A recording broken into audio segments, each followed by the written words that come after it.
Okay, Assalamualaikum warahmatullahi wabarakatuh. Good afternoon, everyone, and how are you? I hope you are in a good condition. So today we are from Group 4. We will present about the material penyusunan RPP pada kurikulum 2013 oleh Dr. Widarto MPD. But before we will present about the material, let me introduce our member Group 4. So the first presenter is Ulfa Kurnia Citra, the second presenter is April Ade Sunia, and the third presenter is Mi Muhammad Jakir, and the fourth presenter is Nurul Aziza Amiruddin, and the last is Nurun Anissa Kahar. Okay, the first presenter, Ulfa Kurnia Citra, time is yours. Assalamualaikum warahmatullahi wabarakatuh.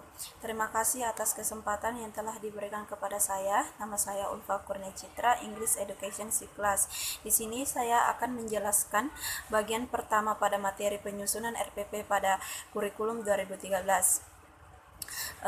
Kegiatan pembelajaran pada kurikulum 2013 atau biasa dikenal dengan nama K13 mensyaratkan perubahan pola pikir atau mindset yang mendasar. Perubahan ini membawa implikasi dalam komponen dan rencana pelaksanaan pembelajaran atau RPP. Standar kompetensi SK atau kompetensi inti, kompetensi dasar, dan indikator pembelajaran serta tujuan pembelajaran sebagaimana direncanakan oleh kurikulum 13 suatu pendidikan atau KTSP. Pada K13 terjadi beberapa perubahan terkait RPP, diantara lain perubahan rumusan kompetensi, bentuk pembelajaran, pendekatan pembelajaran, dan cara penilaian.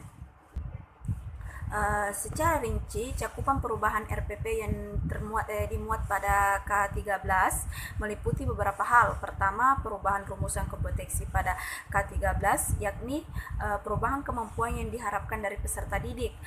Jika pada KTSP, kompetensi yang ada dalam RPP atau berupa SK dan KD, maka dalam K13 kompetensinya berubah nama menjadi kompetensi inti atau KI dan kompetensi dasar atau KD.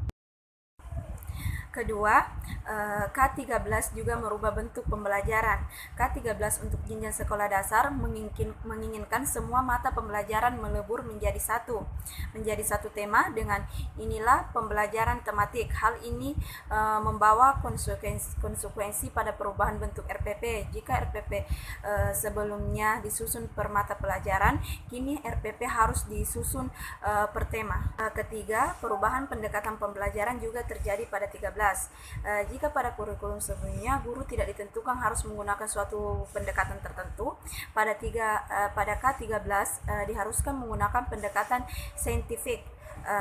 Akibatnya skenario pembelajaran harus menyesuaikan dengan pendekatan tematik tersebut. Penyusunan skenario pembelajaran pada RPP K13 dalam kerangka pendekatan saintifik.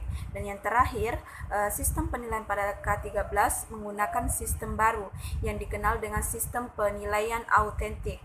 Sistem penilaian ini membawa konsekuensi guru lebih sibuk melaksanakan proses penilaian daripada urusan pembelajaran itu sendiri. Sistem penilaian rumit inilah yang menyebabkan guru kesulitan mengimplementasikan di mana suatu kelas tersebut. Atau RPP. Dalam Permendikbud nomor 65 tahun 2013 tentang standar proses disebutkan rencana pelaksanaan pembelajaran atau RPP adalah rencana kegiatan pembelajaran tatap muka untuk satu pertemuan atau lebih. RPP dikembangkan dari silabus untuk mengarahkan kegiatan pembelajaran peserta didik dalam upaya mencapai kompetensi dasar. Menurut Permendikbud nomor 81A tahun 2013 lampiran 4 tentang implementasi kurikulum pedoman umum pembelajaran. Tahapan pertama dalam pembelajaran menurut standar proses adalah perencanaan pembelajaran yang diwujudkan dengan kegiatan penyusunan rencana pelaksanaan pembelajaran. RPP adalah rencana pembelajaran yang dikembangkan secara rinci dari suatu materi pokok atau tema tertentu mengacu pada silabus. Lebih lanjut, di dalam panduan teknis penyusunan RPP disebutkan bahwa RPP adalah rencana kegiatan pembelajaran tatap muka untuk satu pertemuan atau lebih. RPP dikembangkan secara rinci dari suatu materi pokok atau tema tertentu yang mengacu pada silabus untuk mengarahkan kegiatan pembelajaran siswa dalam upaya mencapai kompetensi dasar atau KD.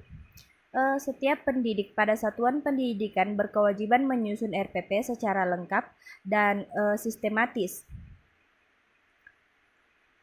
agar pembelajaran berlangsung secara interaktif, inspiratif, menyenangkan, menantang, efisien, memotivasi siswa untuk berpartisipasi aktif, serta memberikan ruang yang cukup bagi prakarsa, kreativitas, dan kemandirian sesuai dengan bakat, minat, dan perkembangan fisik serta psikologis siswa.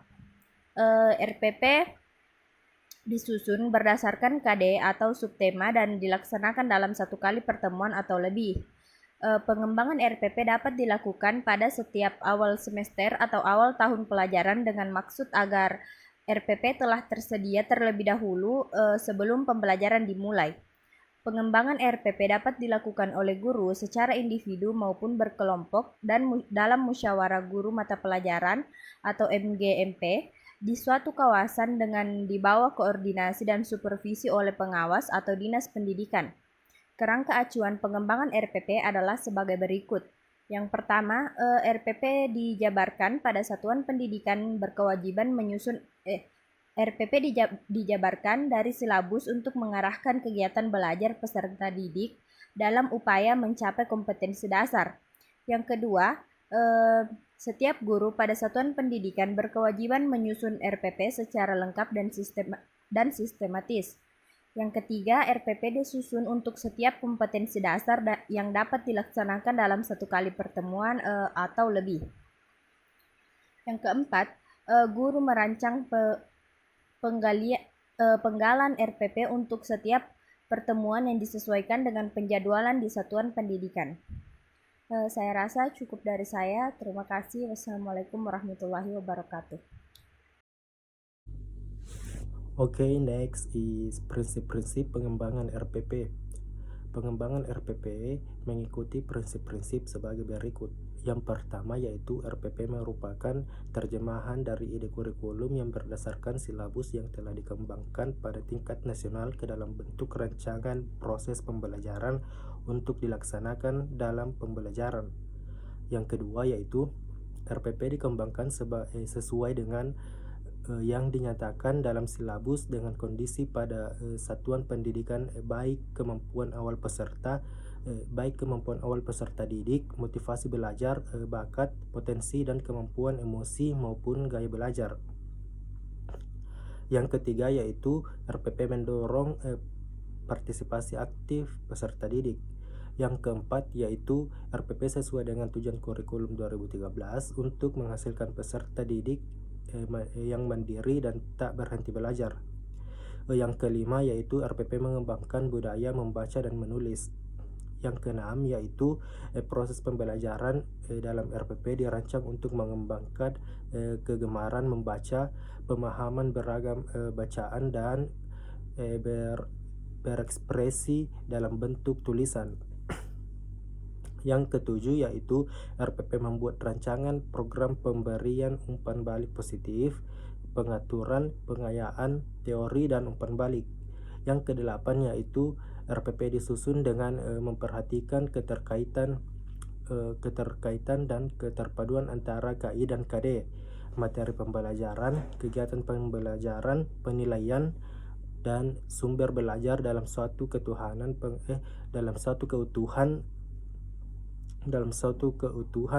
pengalaman belajar. Dan yang terakhir yaitu RPP disusun dengan mempertimbangkan penerapan teknologi informasi dan komunikasi secara terintegrasi, sistematis dan efektif sesuai dengan situasi dan kondisi. Oke, sekian dari saya. Wassalamualaikum warahmatullahi wabarakatuh. Baik, saya akan melanjutkan poin keempat, yaitu mengenai komponen RPP. Berdasarkan standar proses nomor 65 tahun 2013, terdapat 13 komponen, yaitu yang pertama identitas sekolah, yaitu nama satuan pendidikan. Yang kedua yaitu identitas mata pelajaran atau tema dan juga subtema. Yang ketiga yaitu kelas atau semester. Keempat, materi pokok. Kelima, alokasi waktu. Alokasi waktu ini ditentukan sesuai dengan keperluan untuk pencapaian kompetensi dasar dan beban belajar dengan mempertimbangkan jumlah jam pelajaran yang tersedia pada silabus dan kompetensi dasar yang harus dicapai. Yang keenam yaitu tujuan pembelajaran. Tujuan pembelajaran dirumuskan berdasarkan kompetensi dasar dengan menggunakan kata kerja operasional yang dapat diamati dan diukur, yang mencakup sikap, pengetahuan, dan keterampilan. Yang ketujuh yaitu kompetensi dasar dan indikator pencapaian kompetensi. Yang kedelapan, materi pembelajaran.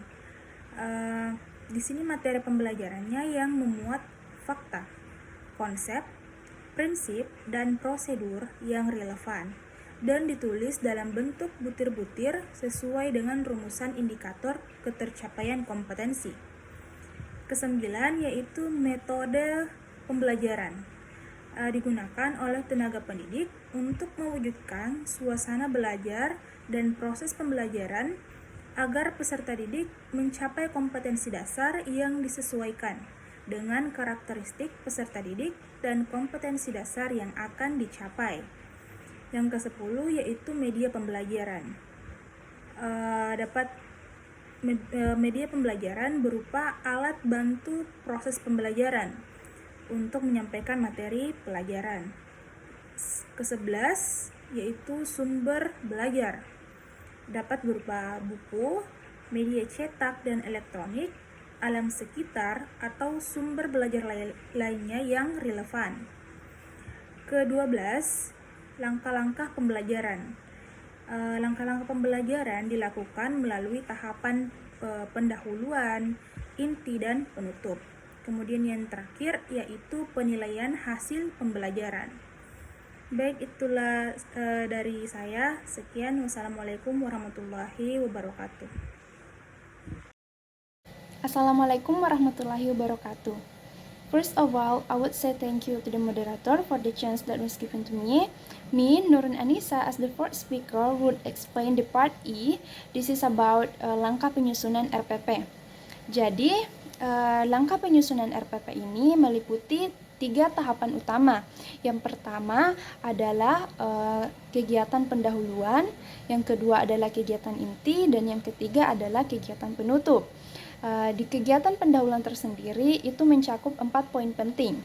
Yang pertama adalah orientasi.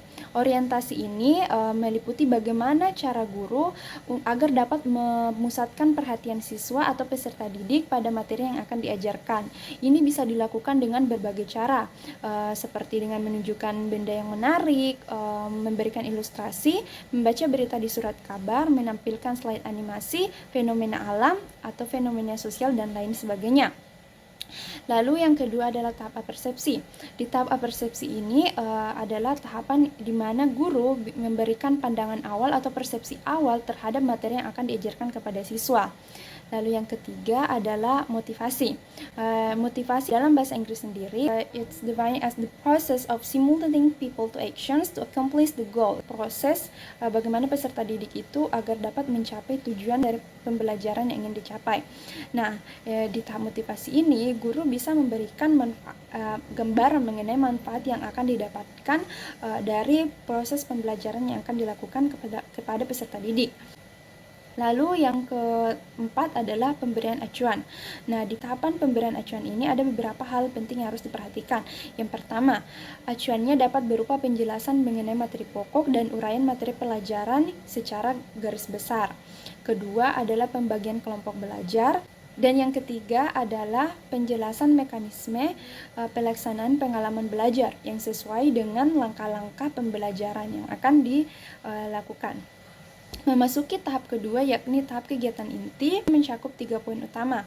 Yang pertama adalah untuk menggunakan mode pembelajaran, metode pembelajaran, media pembelajaran, dan sumber belajar yang sesuai dengan karakteristik peserta didik dan mata pelajaran yang ingin disampaikan.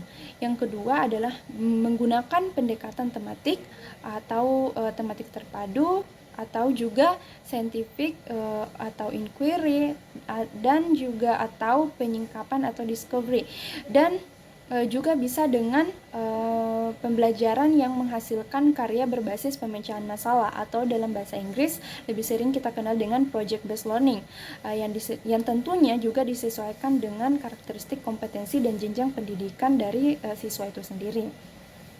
Nah, ini adalah memuat pengembangan sikap, pengetahuan, dan keterampilan yang terintegrasi pada pembelajaran. Lalu memasuki tahap ketiga, ini kegiatan penutup. Nah, di kegiatan penutup, yang pertama adalah bagaimana agar seluruh rangkaian aktivitas pembelajaran dan hasil-hasil yang diperoleh untuk selanjutnya secara bersama menemukan manfaat langsung maupun secara tidak langsung dari hasil pembelajaran yang telah dilakukan. Kedua adalah bagaimana untuk memberikan umpan balik terhadap proses dan hasil pembelajaran.